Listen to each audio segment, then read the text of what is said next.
విశాఖలో దక్షిణ కోస్తా railway zone రావడం వల్ల యువతకు మెరుగైన ఉపాధి అవకాశాలు వస్తాయని విశాఖ టీడీపీ అధ్యక్షులు గండి బాబ్జీ అన్నారు. తెలుగుదేశం పార్టీ కార్యాలయంలో జరిగిన విలేకరుల సమావేశంలో ఆయన మాట్లాడారు. దక్షిణ కోస్తా రైల్వే జోన్ జనరల్ మేనేజర్ గా సందీప్ మధుర్ ని నియమించాలని పేర్కొన్నారు. ఈ సందర్భంగా కేంద్ర ప్రభుత్వానికి ధన్యవాదాలు తెలిపారు. త్వరలో దక్షిణ కోస్తా రైల్వే జోన్ గెజిటెడ్ నోటిఫికేషన్ వస్తుందని తెలిపారు. విశాఖలో ఐటీ కంపెనీలు వస్తున్నాయి. త్వరలో విశాఖకు మెట్రో వస్తుందని ఆయన తెలిపారు.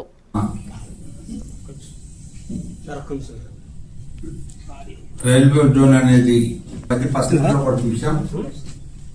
ఈ రైల్వే జోన్ తాలూకా మనకన్నా వెనక జమ్మూ కాశ్మీర్ లో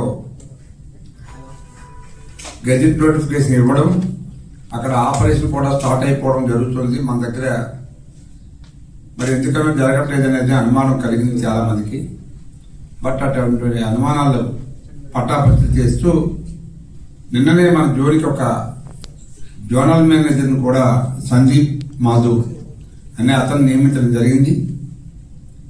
ఇది కాకుండా మనం జోడికి సుమారు వాళ్ళు అడిగిన భూమి 50 ఎకరాలు ఇచ్చిన తర్వాత శంకుస్థాపన కూడా చేయడం జరిగింది. శంకుస్థాపన చేసి సుమారు 149.50 కోట్ల రూపాయలతో 9 అంతస్తుల రైల్వే జోన్ బిల్డింగ్ కడుతున్నాం.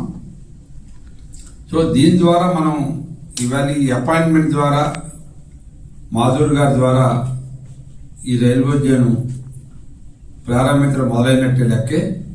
ఇంకా ఆయన కింద కావాల్సిన స్టాఫ్, మిగతా ఆఫీస్ అంతా కూడా రన్ అవ్వడానికి కావాల్సిన హంగామా అంతా కూడా ఒకటి చేరుకుంది.